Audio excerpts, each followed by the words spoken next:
Soy Sofía, y justo hoy, a mis recién cumplidos 20 años, me siento impulsada a narrar los giros vertiginosos de mi vida.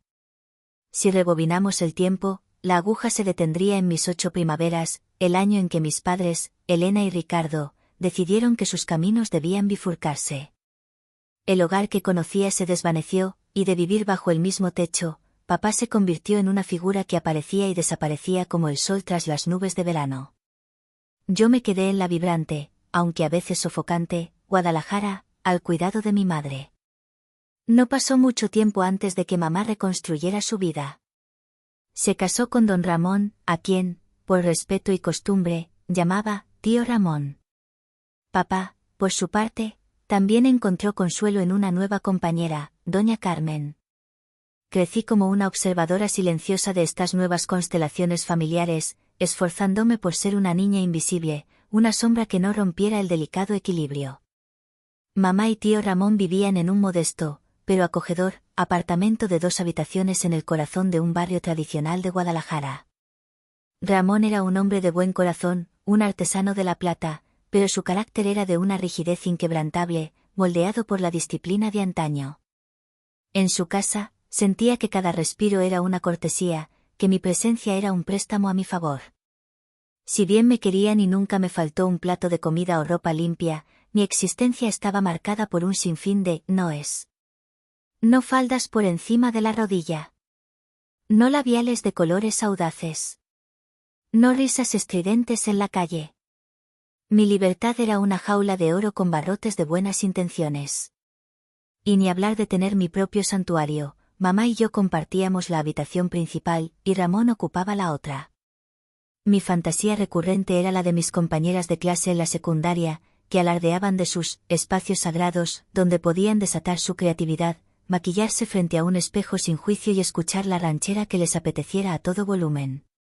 A los 15 años, la pequeña Sofía se convirtió en una volcán a punto de erupcionar. La tensión entre mis padres biológicos se volvió palpable, sus llamadas telefónicas eran campos de batalla dialécticos. Papá, que se había consolidado como un empresario exitoso en Ciudad de México, el vasto monstruo de asfalto y sueños, pensó que mi bienestar pasaba por mudarme con él. Él insistía, estará mejor a mi lado, Elena. Una joven de su edad necesita espacio y oportunidades. Mamá se opuso con ferocidad, con el miedo y el orgullo trenzados en su voz, pero tras semanas de batallas emocionales y un océano de lágrimas derramadas, tuvo que aceptar lo inevitable. Yo estaba eufórica. Papá representaba la modernidad, el éxito rotundo, y a mis ojos, era el hombre más comprensivo del universo. Por fin, empaqué mi vida en 2 maletas de tela, dejando atrás la austeridad de Guadalajara. Papá me esperaba en su amplio y luminoso apartamento en la colonia Condesa, un nido de sofisticación en el centro de la Ciudad de México. Era dueño de una prometedora empresa de exportación de café de altura. Al llegar, me condujo a mi nuevo reino.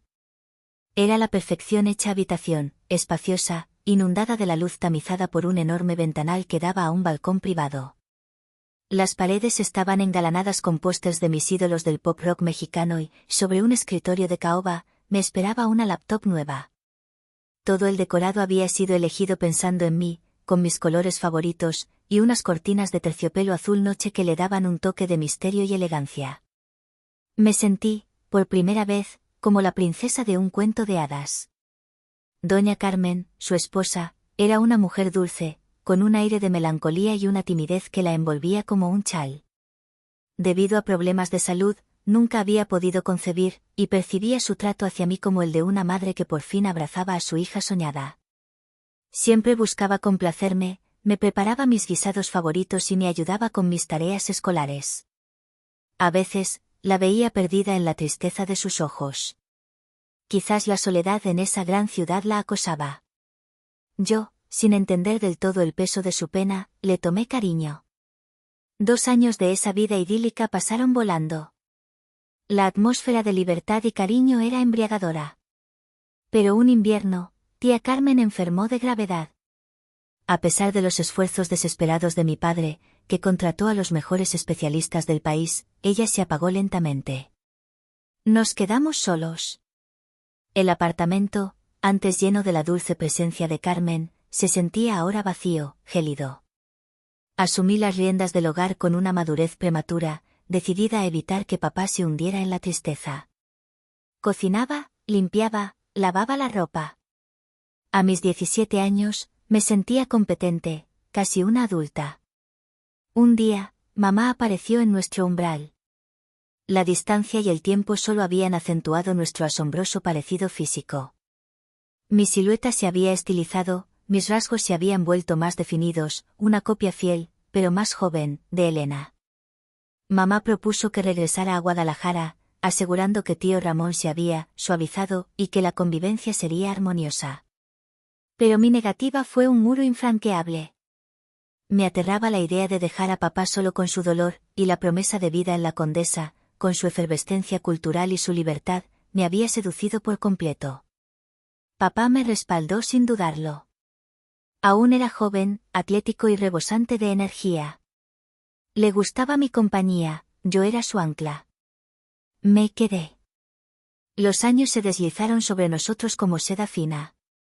A los 20, me había convertido en una mujer segura, que caminaba con una gracia que antes no poseía. Atraía las miradas, y los jóvenes pretendientes se alineaban. Cada vez que uno de ellos tenía la audacia de presentarse en casa, papá lo recibía con una cortesía fría, una tensión palpable que convertía el aire en hielo. Siempre hallaba el defecto, la excusa perfecta para despedirlo. Eres demasiado joven, Sofía. Debes vivir para ti misma, me sentenciaba. Yo no discutía. Veía la tristeza en sus ojos, y pensaba, con un afecto enternecedor, que simplemente no estaba listo para soltarme. Una noche, después de otra cita saboteada por su actitud protectora, nos encontramos en la cocina. Él, sirviéndose un mezcal añejo. Yo, con el corazón lleno de una confusión adolescente y un toque de molestia. Papá, ¿por qué los rechazas a todos? ¿No quieres que me case jamás?, le espeté. Guardó silencio, observando el líquido dorado en su vaso como si contuviera todas las respuestas del universo. Luego, su voz, profunda y melancólica, resonó en la quietud: simplemente no sé cómo viviría sin ti. Me he acostumbrado a tu presencia. Eres mi única luz, mi única alegría. Mi corazón se encogió de la emoción. Era su forma de decir, te amo. Le aseguré que nunca lo abandonaría, que si me casaba, vendría a visitarlo a diario, y que, si así lo deseaba, hasta podría vivir bajo nuestro techo con mi futuro esposo. Él sonrió, un gesto que iluminó sus ojos, y dijo con una ligereza que me pareció ensayada: bueno, ya lo veremos. Por ahora, disfruta del momento. A partir de esa conversación, nuestra relación se transformó, volviéndose aún más simbiótica. Pasábamos el tiempo libre juntos. Papá me llevaba a cenar a los restaurantes más exclusivos de Polanco, me compraba regalos que solo una revista de moda podría describir, un reloj suizo de edición limitada, un bolso de piel de diseñador, y por supuesto, ropa. Le encantaba verme florecer bajo sus ojos. Me compró un vestido, un verdadero sueño en satén rojo cereza. Desperté en mi propia cama, empapada en sudor frío. Mi corazón retumbaba contra mis costillas con la furia de un tambor de guerra. No había nadie. Solo yo y la luz de la luna que se filtraba, débil y melancólica, a través de las cortinas de terciopelo azul oscuro. No recordaba cómo había regresado a mi habitación, ni los detalles exactos de la noche anterior. Eran fragmentos borrosos, como un sueño febril vivido por otra persona, más audaz, más perdida. Me arrastré hasta el espejo. Me devolvió la mirada una joven con el cabello revuelto y los ojos inyectados en sangre. En mi cuello, justo debajo de la clavícula, una pequeña sombra rojiza, el rastro de una barba áspera, o quizás, una mordida tierna. No quise detenerme en la memoria, solo deseaba borrarlo, enterrar el recuerdo en el abismo del olvido. Tomé una ducha hirviendo, vestí mi pijama de satén blanco, me senté al borde de la cama y bebí agua helada para intentar calmar la tormenta interna. Fue una pesadilla, Sofía. Todo lo imaginaste, me dije en voz alta, pero mi cuerpo gritaba la verdad. Recordaba el calor de sus manos, la intensidad de su aliento a café y menta, su olor varonil y dulce. Recordaba las palabras susurradas con una propiedad que me hacía arder la piel: eres mía, mi tesoro. Debes pertenecerme solo a mí. Me quedé atrapada en mi habitación, la única frontera segura en este apartamento que de repente se sentía ajeno. Tenía miedo de verlo, miedo de que volviera a suceder, y miedo de la compleja maraña de emociones que eso despertaba en mí. Me aterrorizaba la idea de su abrazo, de su beso, pero esa atracción perversa me devoraba. Estaba confundida, desorientada. Finalmente, comprendí que la reclusión era imposible. Tenía que enfrentarlo, tenía que entender qué había significado ese episodio. Salí y fui a la cocina. Papá estaba sentado a la mesa, leyendo el periódico financiero con una taza de café humeante. Se veía impecable, un hombre de negocios apuesto y seguro de sí mismo. Pero en sus ojos, al verme, brilló algo nuevo, una luz que me hizo temblar, una complicidad silenciosa que se había instalado entre nosotros. Me sonrió, con la calidez habitual, pero con ese nuevo matiz posesivo. Buenos días, mi Sophie. ¿Dormiste bien? No pude responder. Solo asentí con la cabeza. Se levantó, rodeó la mesa y se acercó a mí. Me dio un beso en la frente. Su toque era suave, protector, pero su cercanía me sofocaba. Perdóname, mi Sophie, dijo, su voz modulada por un arrepentimiento calculado. No quería asustarte. Solo, no puedo vivir sin ti. Me rodeó con sus brazos. Sentí sus manos firmes en mi cintura, su mentón rozando mi hombro, y el modo en que hundía la nariz en la cascada de mi cabello. No me resistí. Me quedé allí, en su abrazo, sintiendo mi corazón latiendo a 1000 por hora y la piel que me quemaba bajo su tacto. Estaba sumergida en la confusión, pero una parte de mí se relajaba en esa propiedad. Se apartó lentamente, sosteniéndome por los hombros. Esta noche, declaró, con una autoridad que no admitía réplica, quiero que te pongas ese vestido que te compré. ¿Recuerdas el rojo cereza? Iremos al Sanborns de los Azulejos, y luego veremos una película aquí, juntos, como antes. Solo pude asentir. Me sentía bajo su dominio, una figura de arcilla en sus manos. Yo era su propiedad, y lo sabía. Al caer la noche, me vestí con el satén rojo. Era un slip dress ajustado, tan revelador que realzaba cada contorno de mi figura. Me hacía sentir incómoda, pero al mismo tiempo, innegablemente hermosa. Busqué mis tacones negros de aguja, unos zapatos que apenas podía manejar, pero que me hacían sentir poderosa y vulnerable a la vez. Me apliqué un maquillaje ligero que resaltaba mis ojos y me puse unos pequeños aretes de plata. Papá me esperaba en la sala. Con su traje negro de corte impecable, parecía un galán de cine clásico mexicano. Al verme, sus ojos se iluminaron con esa llama que ahora me era familiar. Sofía, murmuró, su voz apenas un hilo de aire, estás despampanante. Eres la mujer más hermosa que he visto, hija mía. Me sonrojé. Sentía vergüenza, pero su admiración era un afrodisíaco. Me tomó de la mano y salimos. La cena en el elegante restaurante fue una actuación perfecta. Era atento, galante, inundándome de historias divertidas y cumplidos elaborados. Me sentía como la protagonista de un romance. Olvidé todo lo oscuro, solo me dejé llevar por el placer del momento. Al regresar a casa, papá puso una película. Se sentó a mi lado y, con la excusa de la oscuridad, me atrajo hacia él. Su mano se deslizó hasta mi cintura, su aliento acariciando mi oreja. Volvió a susurrarme esas palabras posesivas, las mismas que me calentaban y asustaban a partes iguales. Eres mía, mi Sophie. Solo mía. Mi voluntad se disolvió. No quería apartarme. Estaba bajo su hechizo, era su posesión, y en ese momento, no deseaba resistir. Papá se inclinó, su mirada fija en mis labios. Sus ojos ardían. Me besó. No con la ternura de un padre, sino con la urgencia de un hombre hambriento. Sentí el sabor del mezcal y el perfume de su colonia.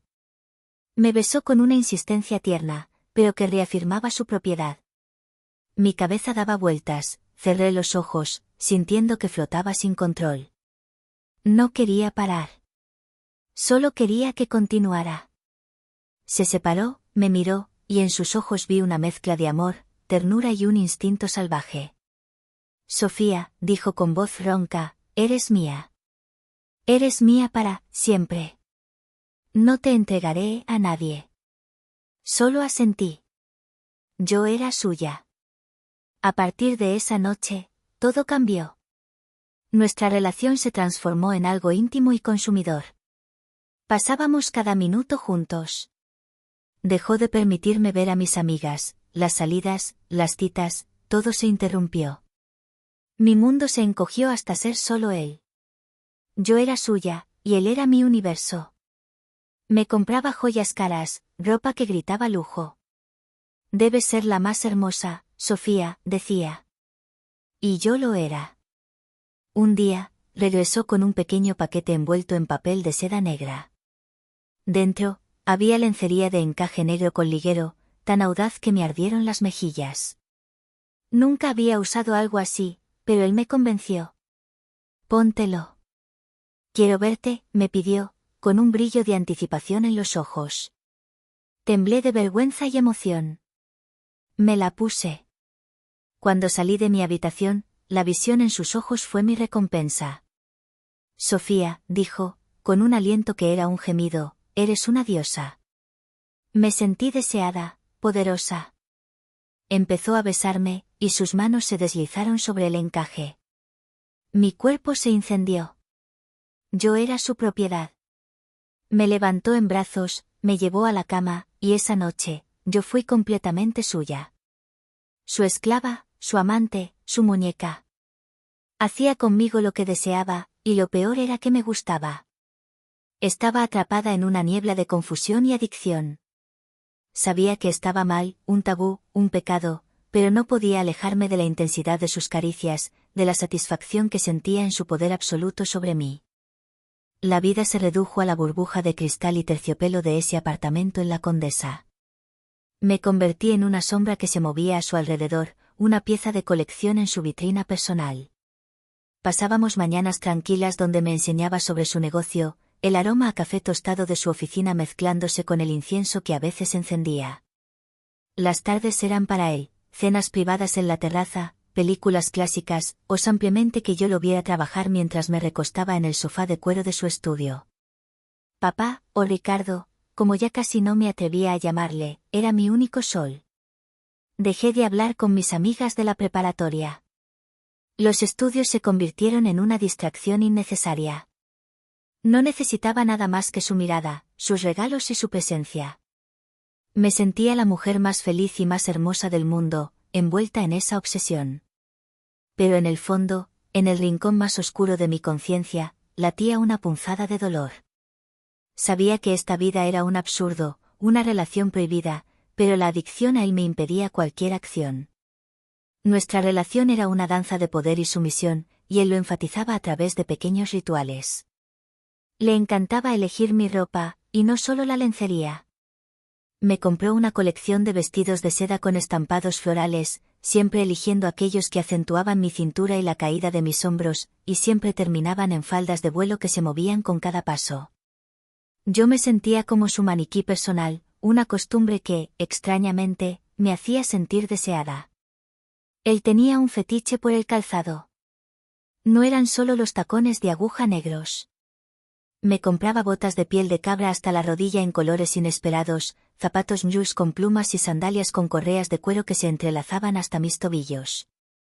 A menudo, me pedía que caminara por el pasillo para él, con un par en particular, mientras él se recostaba y me observaba con esa intensidad que me hacía temblar. Yo lo hacía con una mezcla de orgullo y sumisión, sabiendo que mi cuerpo y mis movimientos le pertenecían. Un día, mientras estábamos recostados, un silencio inusual se instaló entre nosotros. Me atreví a preguntar, mi voz apenas un murmullo contra su pecho. Papá, ¿qué pasará si mamá se entera de esto? Soltó una risa seca, desprovista de humor. Nada. No se enterará. Y si lo hace, su voz se endureció, la detendré. Nadie se interpondrá entre nosotros, Sofía. Nadie. Me asusté ante la frialdad de su promesa, pero lo abracé con más fuerza. El miedo era efímero, opacado por la necesidad. Papá, te amo. Y yo a ti, mi Sophie, respondió, besándome el cabello con ese gesto de propiedad absoluta.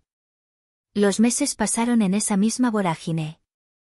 Yo estaba completamente absorta por él. Era mi sol, mi droga. Pero el destino, o la curiosidad, tenía otros planes.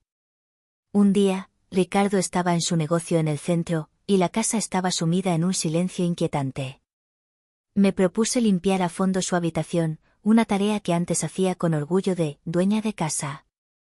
Limpiaba los estantes de su librero de caoba, donde guardaba documentos y libros de finanzas, cuando mis dedos rozaron una pequeña caja metálica, sobria y discreta.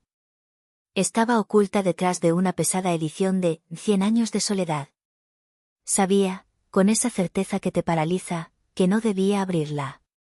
Pero la curiosidad, una chispa de mi antigua personalidad, me venció.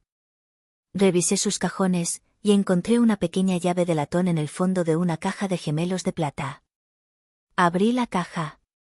Dentro, no había dinero ni documentos de negocios. Había fotografías.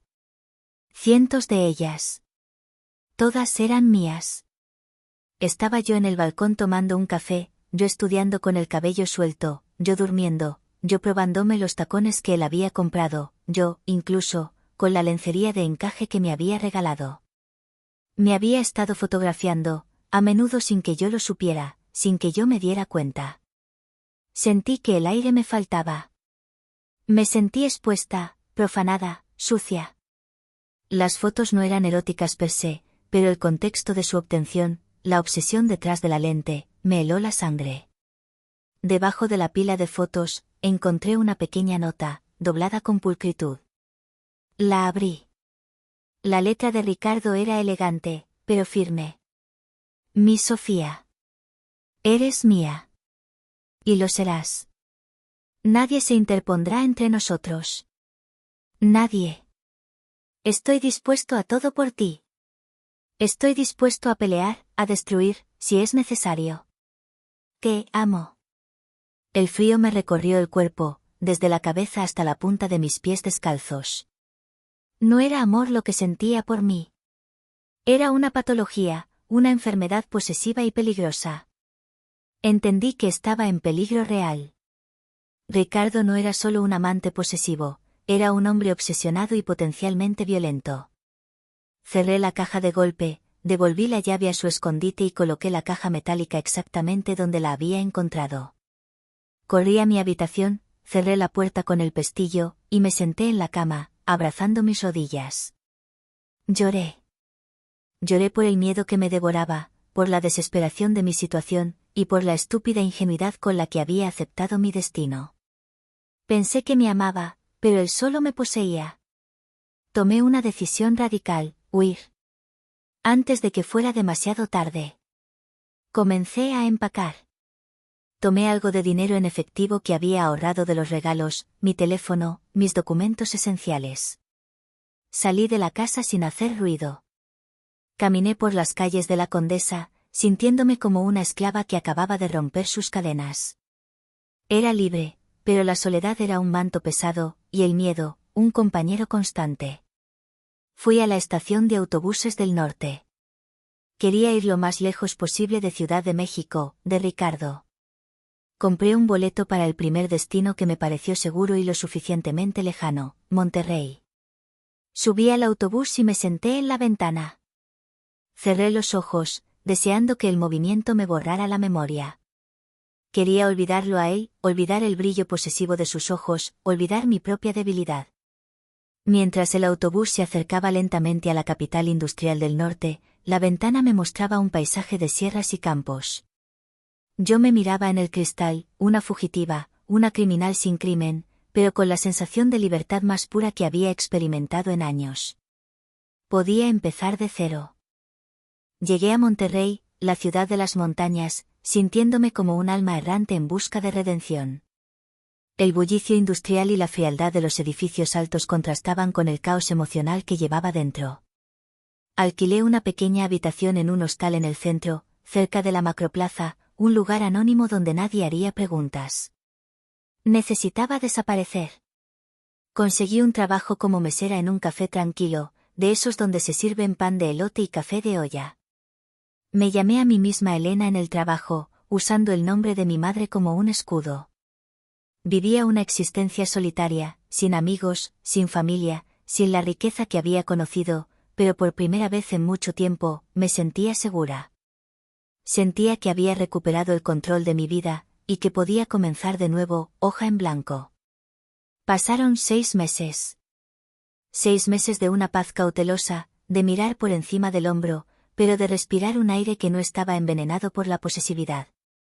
Una tarde, en el café, conocí a un chico llamado Raúl. No era un hombre de negocios acaudalado como mi padre. Raúl era ingeniero, un hombre de sonrisa fácil, inteligente y con un sentido del humor que me hacía olvidar mis miedos. Me amaba por lo que yo era, la mesera tranquila que leía en sus descansos. Nunca intentó cambiarme, nunca intentó controlarme. Mi cuerpo, que había sido una propiedad ajena, era tratado por él con un respeto que me conmovía hasta las lágrimas. Comenzamos a salir, a explorar las cascadas de la Cola de Caballo y el Parque Chipinque. Con él, me sentía la mujer más feliz del mundo. Creí que había encontrado mi destino, un amor genuino, libre de sombras y cadenas. Pensé que la pesadilla de la Ciudad de México se había desvanecido. Una noche, mientras cenábamos en un pequeño restaurante de barrio antiguo, Raúl tomó mi mano, su mirada reflejando toda la luz del lugar. Sofía, o Elena, dijo, sonriendo a mi alias, quiero que seamos nosotros, para siempre. Me propuso matrimonio. La felicidad me inundó, borrando todo el dolor pasado. Acepté sin dudarlo. Empezamos a preparar la boda con la emoción de 2 adolescentes. Elegimos el lugar, un pequeño jardín con vista a la Sierra Madre. Compramos los anillos, 2 aros sencillos de oro blanco. Yo elegí el vestido de novia con el corazón latiendo a 1000, no un satén atrevido, sino un encaje chantilly suave, de corte romántico, que cubría mis hombros y caía con gracia. Era un vestido que gritaba inocencia y promesa. Pensaba que mi vida se había enderezado, que el pasado estaba sepultado. Pero estaba equivocada. La obsesión no se extingue, solo espera. Era el día de la boda. La mañana era luminosa, llena del olor a azahares y promesas. Estaba en la pequeña habitación de la casa de Raúl, frente a un espejo, ajustando el velo sobre mi cabello recogido. Mis manos temblaban ligeramente, no de miedo, sino de una emoción dulce. Me puse unos zapatos de novia modestos, de tacón bajo, de satén marfil, nada de las agresivas agujas que mi padre me hacía usar. Mientras admiraba el reflejo de una Sofía nueva, libre y amada, el pestillo de la puerta se deslizó. Lo vi. Estaba de pie en el umbral, con su traje oscuro impecable, como si hubiera salido de una junta de negocios. Pero sus ojos ardían con el mismo fuego posesivo que recordaba, solo que ahora, estaba mezclado con una furia helada. Isabellita. Sofía, siseó, usando mi verdadero nombre como un latigazo. ¿Pensaste que podías escapar de mí? ¿Pensaste que podías vestirte de blanco para otro hombre? Te equivocaste. Mi corazón se detuvo. Sentí que toda la sangre abandonaba mi rostro. Estaba petrificada en el encaje blanco. Eres mía, continuó, su voz baja y cargada de una amenaza silenciosa, y lo serás para siempre. No hay montañas ni ciudades lo suficientemente lejos. El pánico me desbordó. No sabía qué hacer, ni qué decir. Él se acercó, cruzando la distancia entre nosotros en 2 pasos decididos. Me tomó del brazo con una fuerza que no me permitió ni siquiera un intento de grito. Vamos. Nos vamos a casa. A Ciudad de México, ordenó. Intenté liberarme, pero su agarre era de hierro. Era más fuerte que yo. Me sacó de la habitación, sin importarle mi vestido de novia. Me arrastró por el jardín, hasta un coche negro de lujo que lo esperaba en la calle. Me metió en el asiento trasero y cerró la puerta. No opuse resistencia. El miedo me había paralizado. No sabía a dónde me llevaba, ni qué me haría. Solo sabía una cosa, había vuelto a caer bajo su poder. Era de nuevo su propiedad, una muñeca recapturada. El viaje de regreso a la Ciudad de México fue un torbellino oscuro. Ricardo conducía con una furia contenida, sin pronunciar una sola palabra. Yo estaba acurrucada en el asiento trasero, todavía con mi vestido de novia de encaje marfil, sintiendo que la seda se pegaba a mi piel con el sudor del terror. Cada kilómetro recorrido me alejaba más de Raúl, de mi nueva vida, de mi libertad. El vestido, que debía ser un símbolo de amor y esperanza, se había convertido en mi mortaja. Llegamos a la Condesa en plena madrugada. El apartamento se sentía más grande y más opresivo que nunca. Ricardo abrió la puerta, me levantó en brazos, el mismo gesto dominante de aquella primera noche, y me llevó directamente a la cama de su habitación. Me depositó sobre las sábanas de seda oscura, mi encaje blanco contrastando violentamente con el satén negro. Se irguió, mirándome. Sus ojos ya no ardían solo con pasión, ahora había un toque de triunfo y una ira profunda. Sofía, dijo, su voz dura como el metal, no debiste hacer eso. No debiste intentar irte. Estás castigada. Me encogí. No sabía a qué se refería con castigada. Las lágrimas me ahogaban la voz. Me sentía impotente, indefensa, una niña pequeña atrapada en un juego de adultos perverso. Se sentó a mi lado. Su mano, cálida y firme, se posó en mi tobillo, justo donde el encaje del vestido terminaba. Su mirada recorrió mi cuerpo, deteniéndose en el calzado de satén marfil que simbolizaba mi intento de huida. Esos zapatos, murmuró, con un desprecio sutil. Son demasiado simples para ti. Te rebajan. Se inclinó, y con una lentitud deliberada, me desabrochó los modestos zapatos de novia. Los arrojó al suelo con un ruido sordo, y luego acarició la curva de mi pie descalzo con la yema de sus dedos, un gesto que me erizó la piel. Era un regreso a los rituales de posesión, una afirmación de que mi cuerpo y mis gustos le pertenecían de nuevo. Ahora, mírame, ordenó, y yo levanté la vista, obedeciendo sin querer. Comenzó a besarme, pero esta vez, los besos no tenían la ternura embriagadora del pasado. Eran exigentes, una afirmación de su derecho. Sus manos se deslizaron por la delicada tela del encaje, desabrochando el vestido con una frialdad mecánica. Yo no podía oponerme. Estaba bajo su poder, era su propiedad. Me había recapturado, y yo había aceptado mi destino de esclava. Él hacía conmigo lo que quería, y yo no podía hacer nada. Era su prisionera, su trofeo de caza. Mi mente, sin embargo, se negaba a rendirse por completo.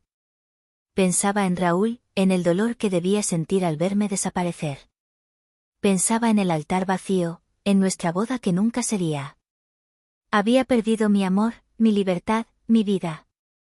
La desesperación era un pozo sin fondo, y lloré en silencio, sintiendo el calor de su cuerpo sobre el mío. Pero en el fondo de ese abismo, una voz diminuta y tenaz susurraba que el final de la historia aún no estaba escrito. ¿Y si lograba escapar de nuevo? ¿Y si Raúl, con su amor simple y puro, venía a rescatarme? En medio de la oscuridad, de la rendición, noté algo. Mientras Ricardo me despojaba del vestido de novia, su traje se había abierto ligeramente. Y colgado de su cinturón, oculto bajo el saco, vi un llavero. No un llavero cualquiera, sino el que yo le había regalado hacía años, una réplica pequeña y dorada de la laptop que me había dado al llegar a la Ciudad de México. Y colgando de ese llavero, no había solo una llave de coche. Había otra. Una llave de latón. La llave de la caja metálica.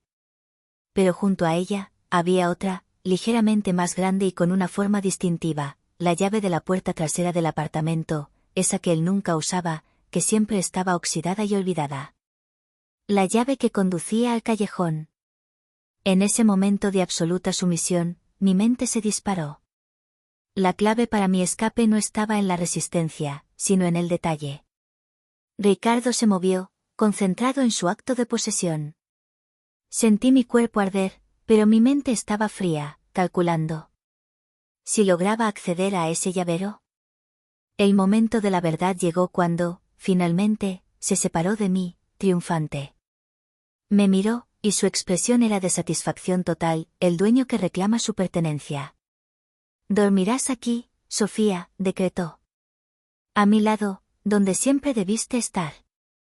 Me recosté en la seda, fingiendo estar agotada y rendida, mi corazón latiendo en un compás de esperanza y terror.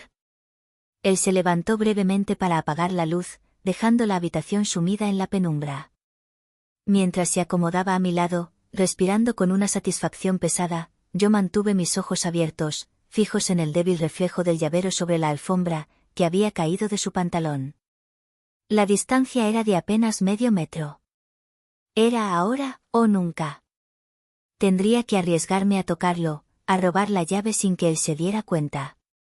Si lo hacía, la libertad me esperaba. Si fallaba, el castigo sería inimaginable. La mano de Ricardo se deslizó por mi cintura, afirmando su posesión incluso en el sueño. La incertidumbre me consumía. El misterio de si lo lograría, si Raúl me buscaría, o si me consumiría en esta prisión de lujo, dejaba una pregunta terrible en el aire. La llave de latón brillaba bajo la sombra. ¿Me atrevería a intentar tomarla?